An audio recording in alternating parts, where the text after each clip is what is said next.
దేవుణ్ణి స్తుతించే ముందు బైబిల్ గ్రంథంలో నుంచి కొన్ని మాటలు జ్ఞానించుకుని దేవుణ్ణి స్తుతిద్దాం. పోయిన వారం మనం దీనత్వం గురించి ధ్యానించుకున్నాం. వాటిలో 5 అంశాలు మనం చూసుకున్నాం. ఈ వారం కూడా దీనత్వం గురించే కొన్ని మాటలు జ్ఞానించుకుని తర్వాత దేవుణ్ణి స్తుతిద్దాం. దేవుణ్ణి స్తుతించే ముందు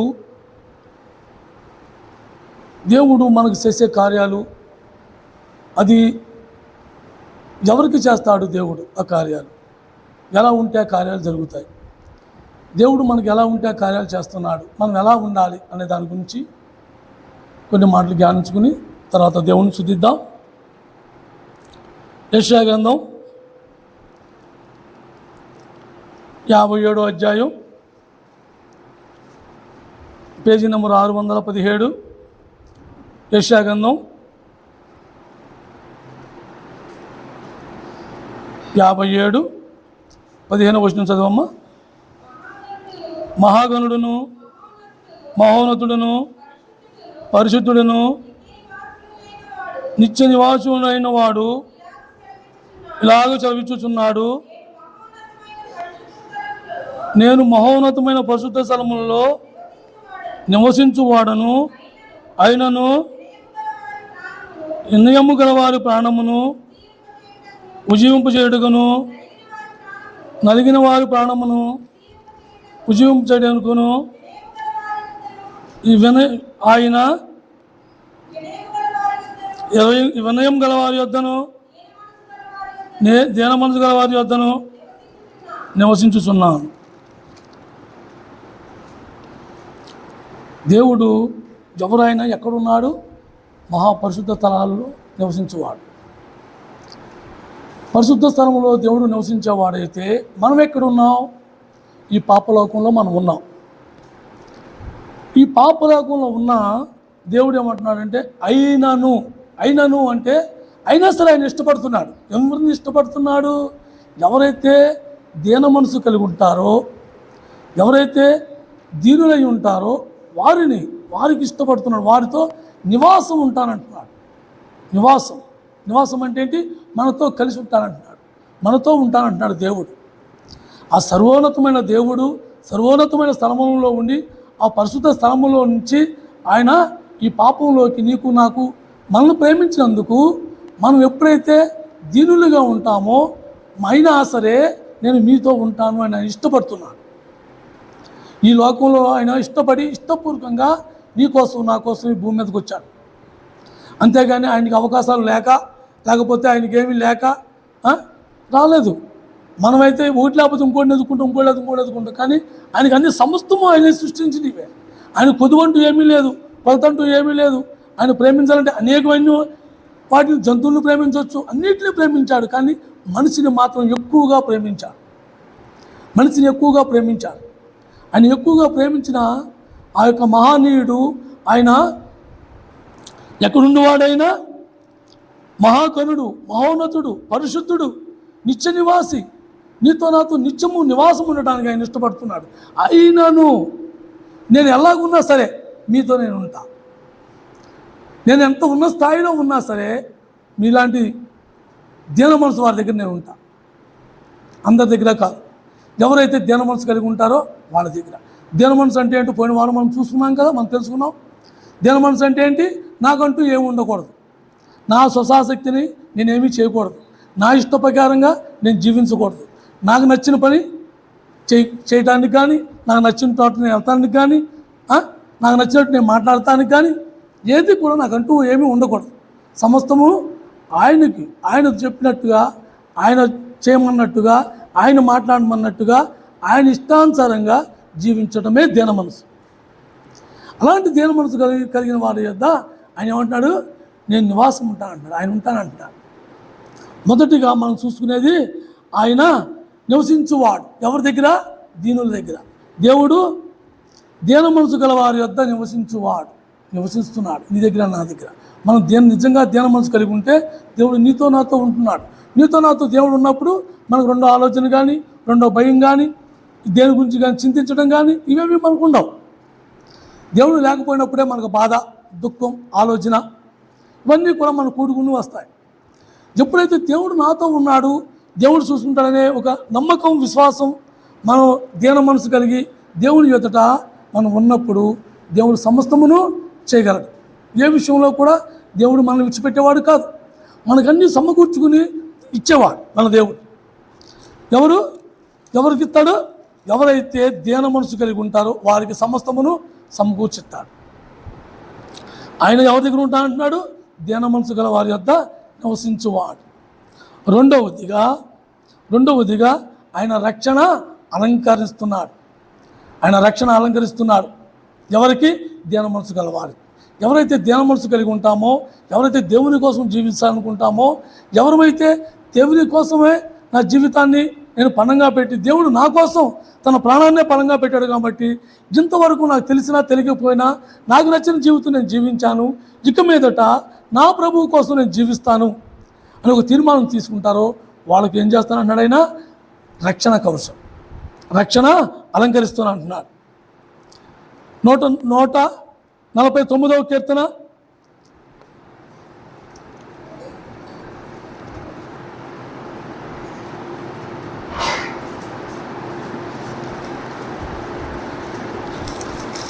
530, 149వ కీర్తన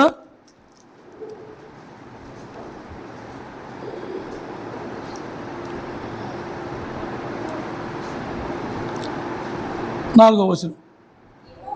యెహోవా తన ప్రజలందు ప్రీతి గలవాడు, ఆయన దీనులను రక్షణతో అలంకరించును. ప్రీతి అంటే ఇష్టం. ఆయన ప్రజలుగా మనం జీవించినప్పుడు ఆయనకి ఇష్టం, ఎంతో ఎంతో ఇష్టం ఆయనకి. ప్రీతి అంటే మనం చూడండి, ఏదన్నా మనకు నచ్చిందని మా అబ్బాయికి అది చాలా ప్రీతికరంగా ఉంటుంది, చాలా ఇష్టంగా అని మనం ఎలా అనుకుంటూ ఉంటాం. మా ఆవిడకి ఇష్టంగా ఉంటుంది, లేకపోతే మా ఆయనకి ఇష్టంగా ఉంటుంది. అలాగా ఒక బాగా ఎక్కువగా ఆశించేదాన్ని ప్రీతికరం అంటారు. దేవుడు మనల్ని ఎక్కువగా ఆశించాడు, ఎక్కువగా ప్రేమించాడు. అందుకని ఆయన ఏమంటున్నాడు? రక్షణను అలంకారంగా ఇస్తానంటున్నాడు. రక్షణ అలంకారం అంటే ఆయన నిన్ను నన్ను రక్షించుకుని ఆయన మనల్ని కాచుకున్నాడు.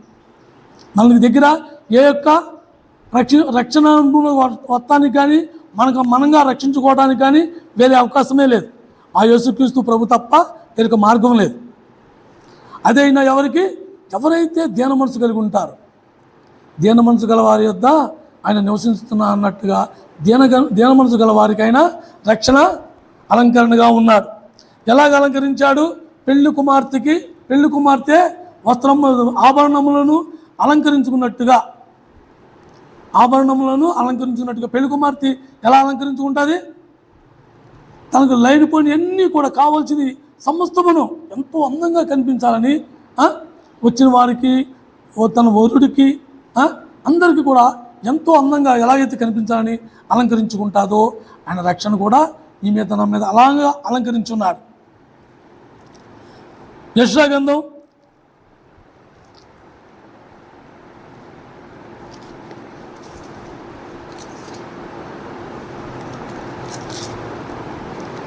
61వ అధ్యాయం, యెషయా 61, 10వ వచనం చదవమ్మా. 10.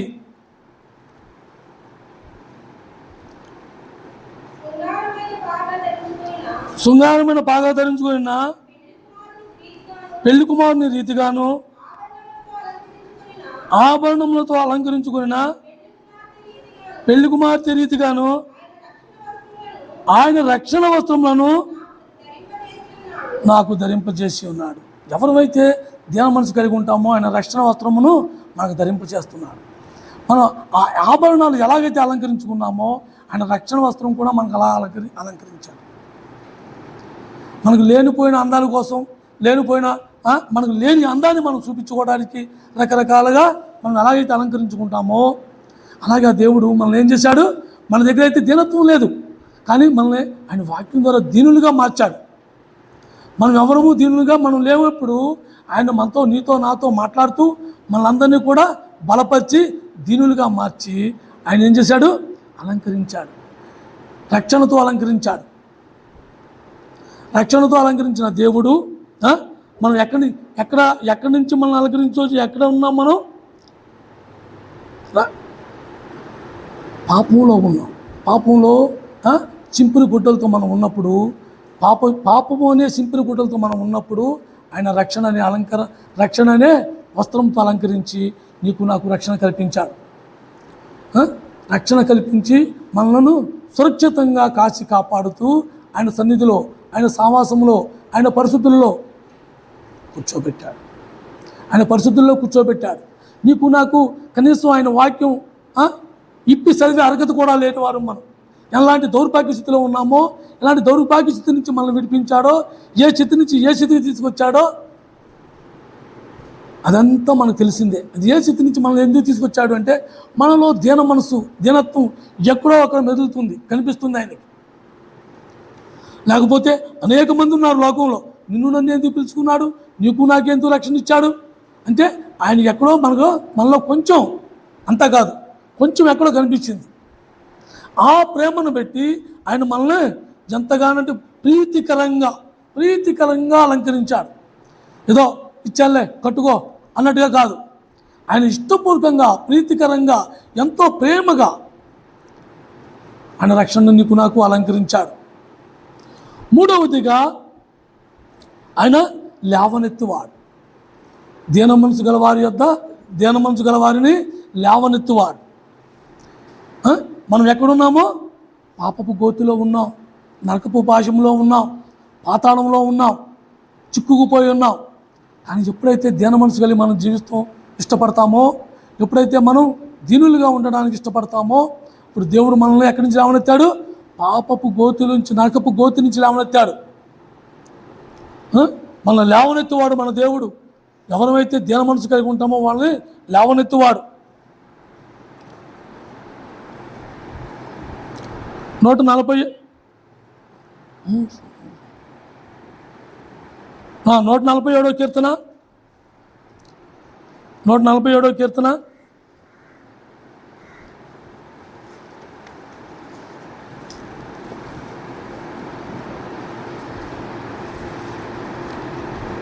6వ వచనం. యెహోవా దీనులను లేవనెత్తువాడు, భక్తిహీనులను నేలను కూల్చును. ఎవరైతే ఆయన భక్తిహీనులు అంటే ఆయనకి అసహ్యం. భక్తిహీనులు అంటే ఆయనకి అసహ్యం. దూరంగా ఉంటాడు. దూరం నుంచే వాళ్ళు ఇడిచిపెట్టేస్తాడు. దగ్గర కూడా రానివాడు ఆయన. ఎవరైతే దీన మనసు కలిగి ఉంటారో దీనులకు ఆయన ఏమిస్తాడు? కృపణిస్తాడు. ఇవన్నీ పోయిన వారు మనం ధ్యానించుకున్నాయి. దీన మనసుతో ఉన్న వారిని ఆయన లేవనెత్తువాడు. ఎక్కడి నుంచి లేవనెత్తాడు మనల్ని? మనం ఎక్కడున్నాము? పాపపు గోతులో ఎక్కడో పాతాళంలో ఉన్న వాళ్ళం మనం. పాతాళం నుంచి ఆయన నన్ను లేవనెత్తాడు. సమాధిలోకి వెళ్ళకోకుండా మనల్ని కాపాడాడు, లేవనెత్తాడు. అక్కడ ఏముంటుంది? ఏమీ ఉండదు. ఒక సావాసం ఉండదు, దేవుని వెలుగు ఉండదు, ఓ సావాసం ఉండదు, ఐక్యత ఉండదు, దేవుని యొక్క మాట దొరకదు, ఏమీ మనకు దొరకవు అక్కడ. అలాంటి స్థితిలో మనం ఉన్నప్పుడు దాని నుంచి మనల్ని లేవనెత్తాడు, దాని నుంచి పూర్తిగా మనల్ని విడిపించాడు. 30వ కీర్తన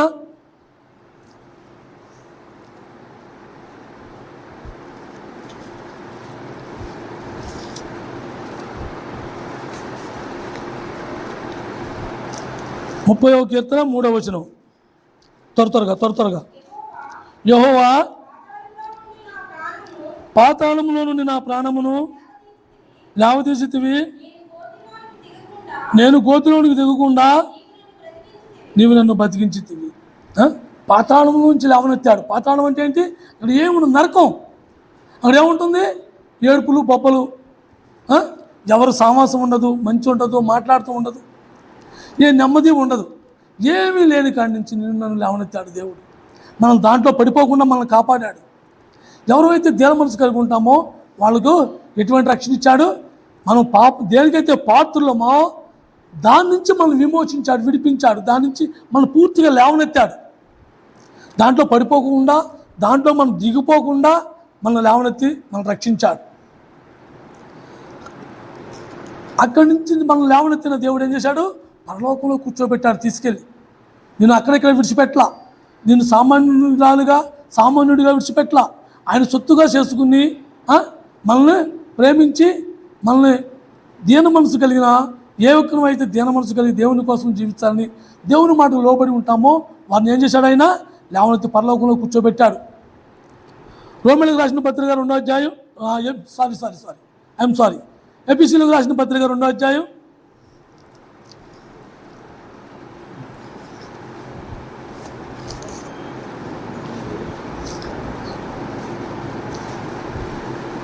174 ఎఫెసీయులకు రాసిన పత్రిక 2వ అధ్యాయం 7వ వచనం చదవమ్మా.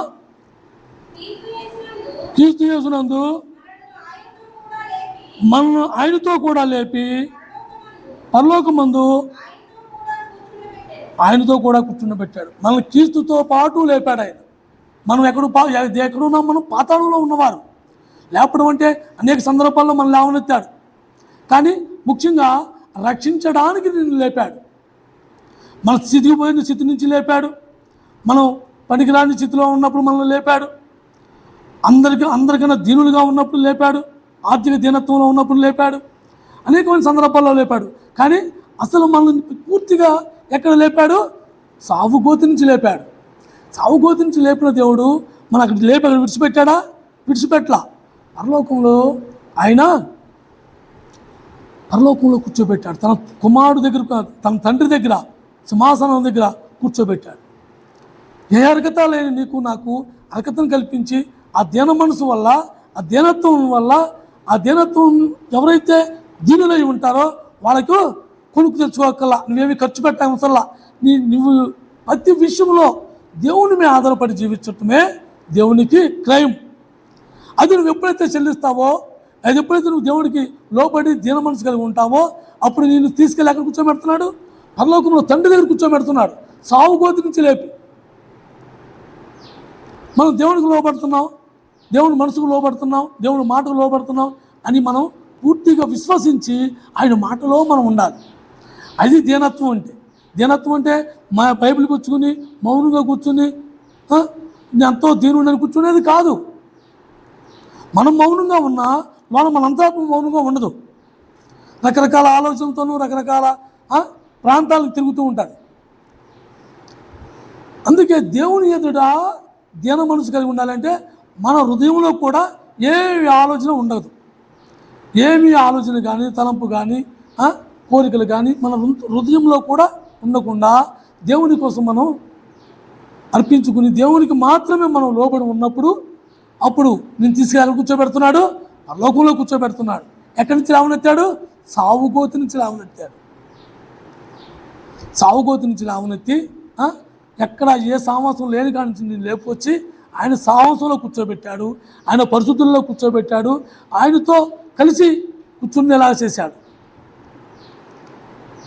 దానికి నేను ఏమైనా ఖయం చెల్లించామా? మనం ఏమైనా ఖర్చు పెట్టామా? మన దగ్గర ఉన్న ధనధాన్యాలు ఏమైనా ఇచ్చామా ఆయనకి మనం ఏమి ఇవ్వలా. ఏమి ఇవ్వకపోయినా సరే నీ మనసు, నీ ఆలోచన, నీ దీనత్వం ఆయనకి నచ్చినాయి.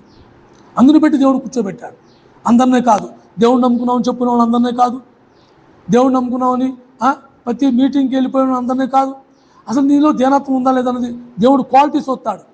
మన అంతరంగాన్ని చూసే దేవుడు మన దేవుడు. మనం నిజమైన దీనత్వం, దీన మనసు కలిగి ఉంటే ఈ ఆశీర్వాదాన్ని కూడా మనం పొందుకునే వాళ్ళం. మనలో ఆ యొక్క దీనత్వం లేకపోతే మాత్రం నేనైనా అనుకోలేని ఎవరైనా సరే అవి మాత్రం మనం పొందుకోలేం. మనకు ఆ దీనత్వం కావాలి. అలాగే 4వదిగా లక్ష్యపెట్టువాడు. దేవుడు దీన మనసు గల వారిని అంటే వాళ్ళను గౌరవించేవాడు. ఆయన దృష్టిలో ఒక లెక్కగా ఉన్నవారు, దేవుడి దృష్టిలో ఒక లెక్కగా ఉన్నవారు. నేను లెక్కగా దేవుడి దృష్టిలో లెక్కగా ఉన్నామా? మనకు లెక్కగా ఉండే స్థాయి ఉందా మనకి? దేవుడి దృష్టిలో అసలు మనం ఏమో అది మనకు గుర్తుంటామా? కానీ దేవుడు మనం అనుకుంటున్నాం, మనం చేసిన పాపాలను పెట్టి, మనం చేసిన క్రియలను పెట్టి మనం గుర్తులేమనుకుంటున్నాం. మన దేవుడు అసలు గుర్తించలే అనుకుంటున్నాం. కానీ దేవుడు అయినా ప్రతి నలుసుని కూడా గుర్తిస్తాడు. మనం చేసిన పాపాలు గుర్తిస్తాడు, మనల్ని గుర్తిస్తాడు, మన దీనత్వాన్ని గుర్తిస్తాడు. ఎవరైతే మనం ఆయన కోసం దీన మనసు కలిగి జీవిస్తూ ఉంటామో వాళ్ళందరినీ కూడా గుర్తిస్తూ ఉంటాడు. ఆయన లక్ష్య పెట్టువాడు. ఆయన ప్రతి విషయంలోనూ కూడా ఎంతో ఎంతో కొలతగా చూసేవాడు. ఏ కొలతను పెట్టి వాళ్ళకి ఆ కొలతను ఇస్తానంటున్నాడు. మనం ఎవరైతే ధ్యాన మనసు కలిగి ఆయనకు మొరపెట్టుకుంటూ ఉంటామో, వారి యొద్ద నివాసం ధ్యాన మనసు కలిగి ఉంటామో, ఆయన ప్రతి ఒక్కరిని కూడా ఆయన లక్ష్య పెడుతూ ఉంటాడు. ఆయన ఎప్పుడైతే ఎలాగా ధ్యాన మనసు కలిగి ఉండాలి, ఎలా ఉన్నారు, ప్రతి విషయంలో కూడా నాకు జ్ఞానం ఉంది, తెలివితేటలు ఉన్నాయి, వివేచన ఉంది అనుకునేది కాదు ధ్యాన మనసు అంటే. ధ్యాన మనసు అంటే ఎప్పుడు కూడా నిజమైన ధ్యానత్వం, దేవుని ముందు తల ఎత్తుకోలేని స్థితిలో నేను ఉన్నప్పటికీ నా దేవుడు నన్ను తలెత్తుకునేలా చేశాడు, నా దేవుడు నన్ను ఆశీర్వదించి పంపాడు. ఆ సుంకరి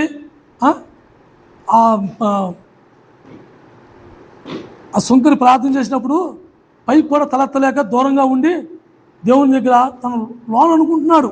నేను పైకి కూడా అయ్యో ప్రభా నీ మొగం వైపు కనీసం నేను ఆకాశం వైపు తల కూడా ఎత్తి చూడలేని దౌర్భాగ్యశత్రుని అని. కానీ వాడు ఏమయ్యాడు? చక్కగా నీతిమంతుడిగా ఎంచబడ్డాడు. నీతిమంతుడిగా ఎంచబడ్డాడు. లూకా సువార్త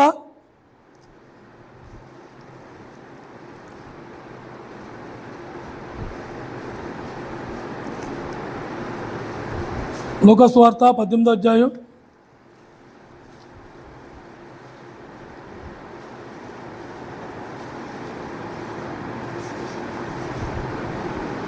పేజీ నెంబర్ 71. లూకా సువార్త 18వ అధ్యాయం 13, 14 వచ్చిన చదవమ్మా. అయితే సుంకరి దూరముగా నిలుచుండి ఆకాశం వైపు కనులు ఎత్తుటకైనను ధైర్యము చాలక రొమ్ము కొట్టుకొనుచు, దేవా పాపినైన నన్ను కరుణించమని పలికిన. ఒకసారి ఆగమ్మా. ఆయన దేవుని వైపు కనీసం కన్నులెత్తి కూడా చూడలేక ఆయన రొమ్ము కొట్టుకుని ఏడుస్తున్నాడు. అయ్యో ప్రభా, నేను దౌర్భాగ్యుని, నేను నా దగ్గర ఏమీ లేనివాడిని, ఏది దీన మనసు లేనివాడిని. కానీ తండ్రి నీ ముందుకు వచ్చి నేను నీ తలెత్తిని ఎంకెలా నేను చూడగలను ఏడుస్తున్నాడు. కానీ అతనికన్నా ముందు పరిచయుడు ఏమంటున్నాడు? 11వ వచనం చదవమ్మా. 11వ వచనం కాడి నుంచి.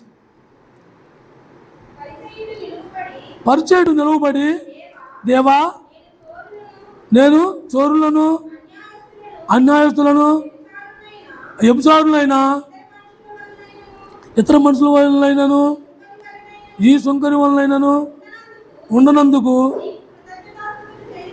నీకు కృతజ్ఞతాస్తుతులు చెల్లించుచున్నాను. వారమునకు 2 ఉపవాసము చేయిచు నా సంపాదన అంతటిలో 10వ వంతు చెల్లించుతున్నాను. తనలో తను ప్రార్థించుతున్నాను. దేవుడికి ఏమీ అవసరమా? దేవుడికి నీ 10వ వంతు, నువ్వు ఉపవాసాలు, నీ ప్రార్థనలో దేవుడికి అవసరమా? దేవుడికి ఏం కావాలి? నీకు నిజమైన ధ్యాన మనసు కావాలి. దేవుడికి నిజమైన ధ్యాన మనసు కావాలి. దేవుడి మాటలు లోపడుతున్నావా, నీకు నచ్చినట్టు నువ్వు ప్రవర్తిస్తున్నావా, అది కొలతలో వస్తుందే. కానీ నువ్వేమిస్తున్నావు దేవుడికి, నువ్వేం చేస్తున్నావు అనేది కొలతలోకి రాదు. దేవుడు మన అంతరంగాలు పెరిగిన దేవుడు. అందుకే ఆయన ఎదుట దీనులుగా ఉండాలి, కానీ మనుషుల ఎదుట కాదు. మనుషుల ఎదుట నేను ఎంతో దీనుడుగా, ఎంతో జాగ్రత్తగా తల ఉంచుకుని నేను ఉన్నంత మాత్రాన నేను దీనుడిని కాలేను. నేను దీనుడిగా ఉండాలంటే నేను ఎలా ఉండాలి? దేవునికి లోపడే స్వభావం ఉండాలి, మనుషులకు కాదు. కానీ ఆ సుంకరి ఏమంటున్నాడు? నేను ఆ శాస్త్రుడు ఏమంటున్నాడు? నేను వారానికి 2 సార్లు ఉపవాసం ఉండేవాడిని, నా ఆస్తిలో 10వ వంతు ఇచ్చేవాడిని. ఇవన్నీ దేవుడికి కావాల్సల్లా. దేవుడు అవన్నీ మన కళ చేత వచ్చినాయి. దేవుడికి కావాల్సింది ఏంటి? ధ్యాన మనసు. ధ్యాన మనసు అంటే ఏంటి? దేవునికి పూర్తిగా లోబడి ఉండటం, దేవుడిని చెప్పింది చేయటం, దేవుడు చెప్పిన మాట చేయటం, దేవుడు ఎక్కడికి వెళ్ళమంటే అక్కడికి వెళ్తాం, దేవుడు ఆగిపోమంటే ఆగిపోవటం, దేవుడు వెళ్ళమంటే వెళ్ళటం, దేవుడు ఉండమంటే ఉండటం. ఇలాగా ప్రతి విషయంలో కూడా దేవుడు కూర్చోమంటే కూర్చోవాలి, లేకపోతే ఆ భగత్ సింగ్ గారి గురించి మా గురుగారు చెప్తూ ఉంటాడు అత్తమాలు, కనీసం సేవింగ్ చేసుకుంటే కూడా ఆయన దేవుడిని అడిగేవాడు అంట. అది దీనత్వం. మనకు మనంగా మనం నిర్ణయాలు తీసుకుని మనకు నచ్చినట్టు మనం ప్రవర్తించి దేవా నీకు వారానికి 2 సార్లు ఉపవాసం ఉంటున్నాను, నేను దశమ భాగాలు వేస్తున్నాను, నా ఆస్తిలో కానుకలు కరెక్ట్గా తెచ్చేస్తున్నాను అనుకునే వాళ్ళు అనేక మంది ఉన్నారు. కానీ దేవుడు అవన్నీ సొత్తులా దేవుడు చూసేదాళ్ళు ఒకటే, మన దీన మనసు. ఎవరైతే దీనులుగా అయి ఉంటామో వారిని ఏమంటున్నాడు, లక్ష్య పెడతానంటున్నాడు. అలాగే ఆ యొక్క సుంకని లక్ష్య పెట్టాడు. 14వ వచనం చదవమ్మా. 14వ వచనం. అతని కంటే ఇతడు నీతిమంతుడిగా తీర్చబడి తన ఇంటికి వెళ్ళని నీతో చెప్పుతున్నాను. తను హెచ్చించుకున్నవాడు తగ్గింపబడిననియు, తను తాను తగ్గించుకునేవాడు హెచ్చింపబడిననియు చెప్పాడు. మనం ఎవరైతే దేవ మనసు కలిగి ఉంటామో దేవుడు మనల్ని లక్ష్య పెడతాడు, ఆయన దృష్టిలో మనం ఉంచుకుంటాడు, ఆయన్ని మనల్ని ఒక గుర్తింపుగా గుర్తిస్తూ ఉంటాడు. నా పిల్లలు నా కోసం నా మాట మీద ఆధారపడి ఉన్నారు, నా మాట కోసమే జీవిస్తున్నారు, నా మాట కోసం వేచి ఉన్నారు, నా మాట కోసం ఎదురు చూస్తున్నారు అని దేవుడికి ఒక లెక్క. మనకు నచ్చినట్టుగా మనం ప్రవర్తించడానికి కాదు దేవుడు మనల్ని పిలుచుకునేది. దేవుడు మనకి దేనికి అన్ని ఈ ఆశీర్వాదాన్ని దేనికి ఇస్తా అంటున్నాడు, దీన మనసు కలిగిన వాళ్ళు. మనం దీన మనసు కలిగి ఉండాలి. 5వదిగా దేవుడు మొర ఆలకించువాడు. దేవుడు మొర ఆలకించువాడు. మనం ఏ స్థితిలో ఉండి, మనం ఎలాంటి స్థితిలో ఉన్నా, మనం బాధలో ఉన్నా, ఎలా ఉన్నామో అలాంటి స్థితిలో ఉంచి ఎవరైతే దీన మనసు కలిగి దేవుని మీద ఆధారపడి ఉండి దేవునికి మొరపెట్టుకుంటామో అప్పుడు ఖచ్చితంగా దేవుడు మొర ఆలకిస్తాడు. నేను ఎన్నిసార్లు ప్రార్థన చేసినా దేవుడు నా ప్రార్థన ఆలకించలేదు, నా మొర ఆలకించలేదు అంటే అసలు దేవుడు కోరుకునే దీనత్వం నీలో నాలో ఉంటే దేవుడు మన మొర ఆలకిస్తాడు. సంవత్సరాలు గడిచిపోతున్నాయి, మన మొర ఆలకిస్తలో ఎలా ఉన్న స్థితి అలాగే ఉందంటే దానికి కారణం ఏంటి? మనలో దేవుడు కోరుకునే దీనత్వం లేదు. దేవుని కోరుకునే దీనత్వం మనలో లేనప్పుడు దేవుడు ఆ మొర ఆలకించడు.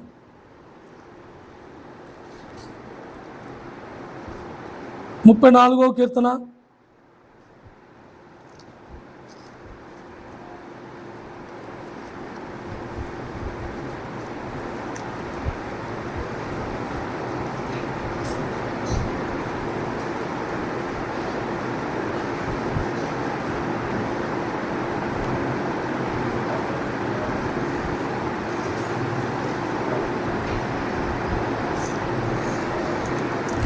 ఆరో వచనం. ఈ దీనుడు మొరపెట్టగా యెహోవా ఆలకించెను, అతని చెమలన్నిటిలో నుండి అతను రక్షించెను.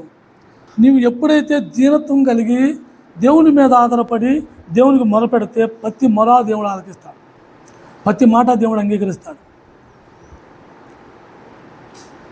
మనంగానే జీవిస్తూ మనంగానే ఉండి నేను ఎప్పుడు ప్రార్థన చేస్తూ ఉంటాను, మా అందరానికి మా అన్ను నేను దశమ భాగాలు వేస్తాను శంకర్లాగా పరిచర్లాగా మనం మాట్లాడుతూ ఉంటే దేవుడు అది దీనత్వం కాదు. దేవుడు నీలోంచి కోరుకునే దీనత్వం ఏంటిది? పైకి చూపించుకునేది కాదు. మన అంతరంగంలోంచి పైకి కనిపించే ప్రతిదీ కూడా దేవునికి లోపడే మనస్తత్వం, దేవునికి లోపడే దీనత్వం. దేవునికి లోపడి ఉన్నప్పుడు నువ్వు ప్రార్థన ఖచ్చితంగా ఆలకిస్తాడు. నువ్వు ఎన్నిసార్లు ప్రార్థన చేసినా అది ప్రతిఫలం రాలేదు అంటే మనం ఏమంటాము? అతి సింపుల్, దేవుని చిత్తం కాదు, దేవుని చిత్తం కాదేమో, దేవుడు నా మొర ఆలకించలేదంటే ఆలకించాడు, వింటాడు. కానీ దాని వల్ల ఆయనకి అన్నీ వినపడతాయి. మనం మాట్లాడేది మన లోన అంతరంగంలో వచ్చే ఆలోచన కూడా ఆయనకి వినపడుతుంది. ఆయనకి వినపడకుండా అంటూ ఉండాలి, కానీ చెవులు మందం కావు, ఆయనకి అన్నీ తెలుసు. మనం యథార్థతగా నిజమైన ధ్యాన మనసు కలిగి ఉంటే మన మొరాన్ని ఆలకిస్తాడు. మనం ఏది అడుగుతున్నామో అది ఖచ్చితంగా నెరవేరుతాడు. అది కూడా ఆయనకి అంగీకారంగాను మనకు క్షేమకరంగా ఉన్నాయే మాత్రమే ఆయన చేస్తాడు. మనం ఏమంటే అడిగి నేను సంవత్సరాలు పొడుగునే నేను ఏసీలో పడుకోవాలి, నా తరతరాలు నాకు ఆస్తి కావాలని ప్రార్థన చేస్తే చేయడు దేవుడు. మన ధ్యాన మనసు గురించి మనం ఆయన కోసం జీవించడానికి మనం జీవించలేని స్థితిలో ఉన్నామని దాని గురించి పరసంబంధమైన ఆశీర్వాదాల గురించి మనం ప్రార్థించినప్పుడు మనం నిజంగా దీనులమై మనం ప్రార్థిస్తే మన ప్రార్థన ఖచ్చితంగా దేవుడు ఆలకిస్తాడు. పరసంబంధమైన ప్రతి ఆశీర్వాదం దేవుడు నీకు నాకు ఇచ్చి ఉన్నారు, కానీ అవి మన కంటికి కనిపించట్లేదు అంటే మనలో దీనత్వం లేదు. మన కంటికి కనిపిస్తున్నాయో దేవుడు చేశాడు నాకు అది మన కంటికి కనిపిస్తుంది అంటే మనం ధ్యాన మనసు కలిగి ఉన్నట్టే. అలాగే ప్రతి విషయంలో కూడా ధ్యాన మనసు కలిగి ఉండాలి. ధ్యాన మనసు కలిగి ఉంటే ఆయన ఎక్కడున్నాడు? ఆయన పరిశుద్ధ స్థలములో ఉండి మహాగణుడు, మహోన్నతుడు, పరిశుద్ధుడు, నిత్య నివాసి. అలాంటి దేవుడు నీకోసం నా కోసం ఈ భూమి మీదకి వస్తున్నాడు. ఈ భూమి మీదకి వస్తూ ఏమంటున్నాడు ఆయన? ఎవరైతే నిజంగా ధ్యాన మనసు కలిగి ఉంటారో వాళ్ళతో అయినా సరే, నేను ఎలాగున్నా సరే నేను మీతో ఉంటాను అంటున్నాడు. మరొకసారి చదువమ్మా. యెషయా గ్రంథం 57. మహాగణుడును, మహోన్నతుడును, పరిశుద్ధుడును, నిత్య నివాసుడు అయిన వాడు లాగు చలవిచ్చుచున్నాడు. నేను మహోన్నతమైన పరిశుద్ధ స్థలములలో నివసించువాడను, అయినను వినయము గలవారి ప్రాణమును ఉజ్జీవింపచేయుటకును, నలిగిన వారి ప్రాణమును ఉజ్జీవింపచేయుటకును, వినయము గలవారి వద్దను, దీన మనసు గలవారి వద్దను నివసించుతున్నాను. ఎంత మహానీయుడండి ఆయన! ఎలాంటి స్థాయిలో ఉండి, ఎలాంటి స్థానంలో ఉండి పోయిన వారం పాట కూడా పాడుకున్నాం. అది పోయిన వారం అనుకుని పాడుకున్నాం. మహాగణుడు, మహోన్నతుడు, పరిశుద్ధుడు, నిత్య నివాసి. అలాంటి దేవుడు నీకోసం నా కోసం రావటమా? ఈ భూమి మీదకి పనికి మాలిని ఈ భూమి మీద పనికి మాలిన జీవించే నా కోసం ఆయన వచ్చి నాతో నివాసం ఉంటాడా? ఎంత గొప్ప ధన్యత అండి! ఎలాంటి ధన్యతను మనం పోగొట్టుకుంటున్నాము. ఆయన ఏమంటున్నాడు? మీరు మీ ఇష్టానుసారంగా మీరు జీవించి మీకు వచ్చే ఆశీర్వాదం మీరు పోగొట్టుకోవద్దు. నేను ఇచ్చినన్ని మీరు పాడు చేసుకుంటున్నారు, మీరు పొందలేకపోతున్నారు. నాకు లోపడండి, నేను వెళ్ళమన్న కాడికి వెళ్ళండి, నేను చెప్పింది చేయండి, మీకు అన్ని అనుకూలంగా మిమ్మల్ని ఎక్కడ చేర్చాలో అక్కడ చేరుతానని అన్ని స్పష్టంగా చెప్తున్నాడే దేవుడే. అలాంటి దేవుడిని మనం నిర్లక్ష్యపరుస్తున్నాం. పోయిన ఆదివారం మనం 5 చూసుకున్నాం ధ్యాన మనసు గురించి. ఈ ఆదివారం 5 అంశాలు మనం ధ్యానించుకున్నాం. మొదటిగా, దేవుడు నివసించువాడు ఎవరి దగ్గర? ధ్యాన మనసు గల వారి యొద్ద. ధ్యాన మనసు గల వారి యొద్ద నివసించువాడు, ధ్యాన మనసు గలవారిని రక్షణతో అలంకరించువాడు. రెండవదిగా, ధ్యాన మనసు గలవారిని రక్షణతో అలంకరించువాడు. మూడవదిగా, ఆయన లేవనెత్తువాడు. మూడవదిగా, ధ్యాన మనసు గలవారిని లేవనెత్తువాడు. నాలుగవదిగా, ధ్యాన మనసు గలవారిని లక్ష్య పెట్టువాడు. ఐదవదిగా, ధ్యాన మనసు గలవారి మొర ఆలకించువాడు. మనం ఎవరైతే ధ్యాన మనసు కలిగి దేవుడికి మొరపెట్టుకుంటామో మనం ప్రతి మొర ఆయన ఆలకిస్తాడు, మనకు జవాబిస్తాడు. మనకు జవాబు రావట్లేదని మనం అనుకుంటున్నాం, కానీ మనం ఎలాంటి మనస్తత్వంతో, ఎలాంటి ఆలోచనతో మనం ప్రార్థన చేస్తున్నాం అనేది దేవుడికి తెలుసు. ఎప్పుడైతే నువ్వు నిజంగా అలాంటి మనసు మనం కలిగి ఉంటే దేవుడు ఎమ్మటే మన మొర ఆలకిస్తాడు. ఆయన మహాపరిశుద్ధ దేవుడు, పరిశుద్ధ స్థలములో నుంచి నీకోసం నా కోసం ఈ భూమి మీదకి వచ్చాడు. ఇది కూడా మనం గమనించుకోవాలి. ఏ స్థితిలో మనం ఉంటే ఆయన ఏ స్థితిని విడిచిపెట్టుకుని నీ దగ్గరికి నా దగ్గరికి ఎలాంటి స్థితిలోకి వచ్చాడో అది గమనించుకోవాలి. అందుని బట్టి మనం దేవుని స్తుతించాలి. మనతో నివాసం ఉంటానంటున్నాడు, నిత్యము ఉంటానంటున్నాడు. ఒకరోజు కాదు, ఒక ఆదివారమే వచ్చి మీతో కంచెపు గడికి వెళ్ళిపోతానట్లా నిత్యము నివాసం ఉంటానంటున్నాడు ఆయన. నిత్యత్వం వరకు నీతో నాతో నివాసం ఉండే దేవుడి కోసం మనం పాకుళ్ళాడదామా? ఈ భూమి మీద 4 రోజులు ముచ్చటి కోసం మనం గొంతులేద్దామా? ఇది మన ఆలోచన అయి ఉండాలి. మనం ఖచ్చితంగా ధ్యాన మనసు కలిగి మనం దేవుణ్ణి కొనియాడాలి, దేవుని స్తుతిద్దాం. దేవుడు అన్న సమయం అన్నగారు తీసుకుంటారు.